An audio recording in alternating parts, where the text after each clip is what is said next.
Yeah, it's been an interesting year. We're 8-6 right now. 5 of our 6 losses are to teams that were in the NCAA tournament last year. When we put together the schedule, we knew it was going to be a lot tougher.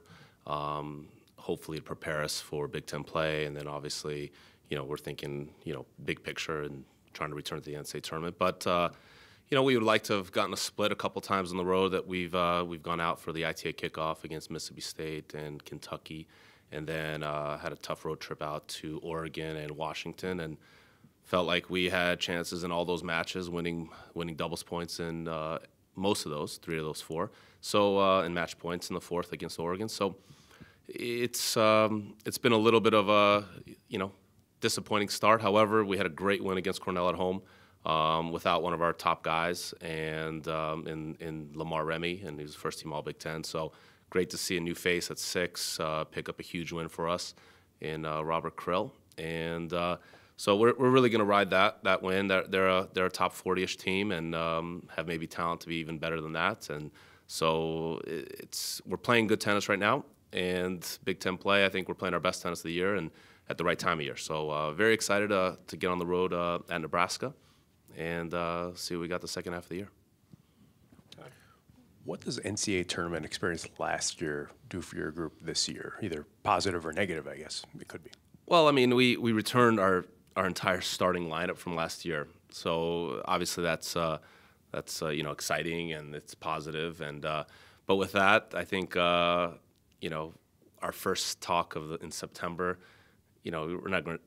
It's not very motivating for me to say, hey guys, let's just do the same thing we did last year.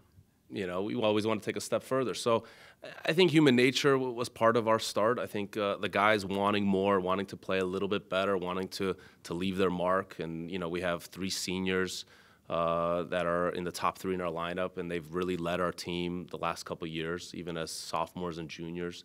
And, I think, they wanted it really badly. And, I think that we forgot about why we were maybe more successful last year. And, it starts with me, and you're thinking bigger picture, and we forgot maybe a couple of the basics, and I felt like we returned to those in practice and really more in matches competitively. I mean, college tennis I've never seen more parity. I think part of it is the scoring, and part of it is I think there's so many good coaches now in this industry.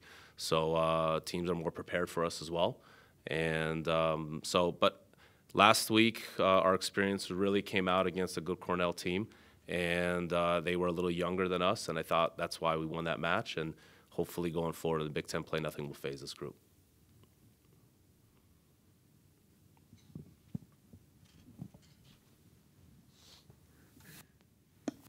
Why so successful at home, or is that the $1 million question? I think obviously you're comfortable, and we have our team meal, and we have our routines, and they're not stressed about all the little things and traveling across the country to Washington and trying to get work done on the plane and things like that. But, quite frankly, we've played some really good teams on the road.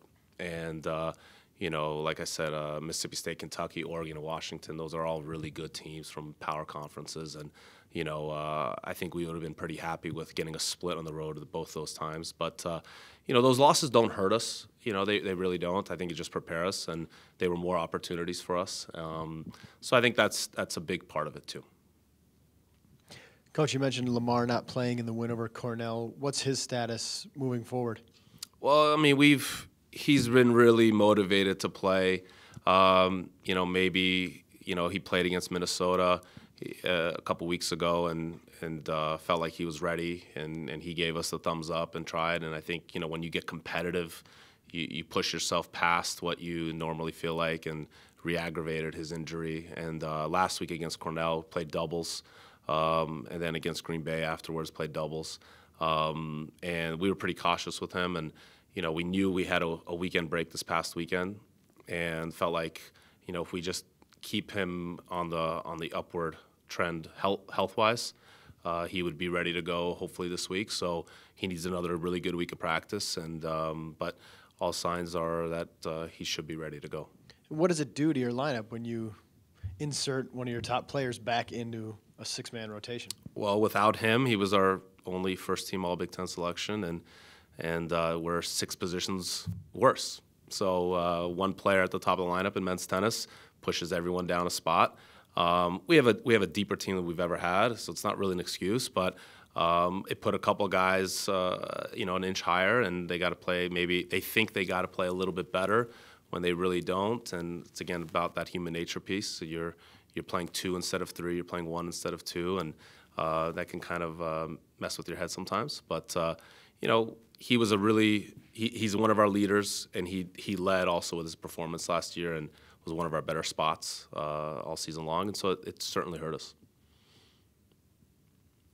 Do you talk to your guys about postseason at this point of the season and what it's going to take from here on to get back into maybe an NCAA tournament? Not really, not directly. I think, we talked about in the beginning of the fall and the beginning of the spring, some of our goals, of course. But, once we took a few losses, we really just we need to win the day a little bit more. And that's what we've done the better part of the last 3 weeks. I felt like, we've ramped it up in practice. We've been healthier, so we've been able to push guys a little bit. And they get a lot of confidence from the work they're putting in on the court and the weight room, of course. So, but, it's in the back of our minds. But I think we know that we need to just take care of Monday's practice, Tuesday's practice, so on and so forth. It's a little cliche, but it's really the truth. And when we've done that, next thing you know, we had our best win of the year against Cornell. And that's a combination of a couple good weeks of work.